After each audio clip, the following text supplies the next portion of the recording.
zei Karel Fiddeleers net tegen mij. Golven, dat is kultse voor rieke, gries gepensioneerde lui die te lui zijn om zich te buken. Ik zeg aan Karel, wie lang golfst toe alle? Want op vandaag golf iedereen, hè? Zelfs Jury van Gelder.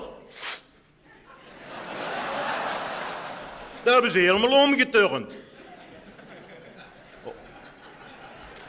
En Joran van der Sloot in Peru.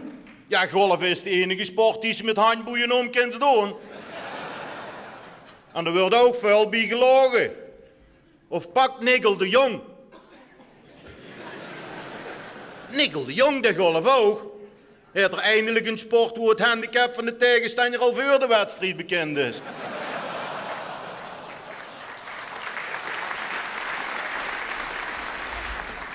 Ik hoor al denken, elite. Ja, we hebben bij ons op de club ook zo'n heukske waar die elite zit, hè. Veel noemen dat de ballenbak. Zit er een tegen mij, kolft jouw vrouw ook?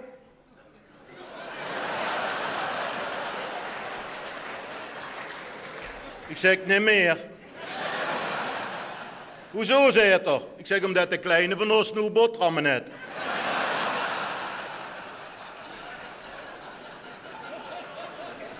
Maar voor de rest heel normaal lui, hè. Ik stond laatst aan op een parkeerplaats met mijn laatste nieuwe Mercedes 783 XLS Comfort Deluxe. Vuurbandplat, ik ben met het reservewiel drongen en draaien. Urgenens boven mij, kabang! Steekt de voorzitter van de golfclub daar met zo'n plevuus. Ik zeg aan, hè? Ja, zei er, stoedig de wielen klauwt, zo beeg mij de radio.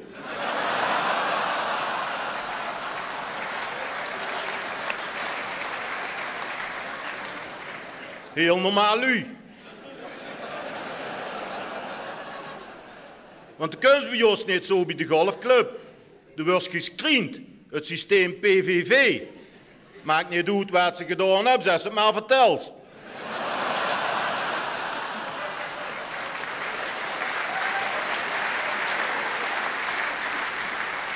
Er lopen de figuren op een golfbaan.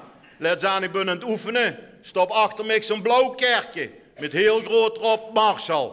Ik loop er naartoe, ik zeg, en kooiboy, peert krank. Vroeg de sheriff aan mij, wat is die handicap? Ik zeg, wie vermoeft ze?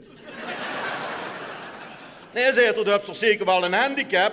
Ik zeg, ja, ik heb een golfplaat.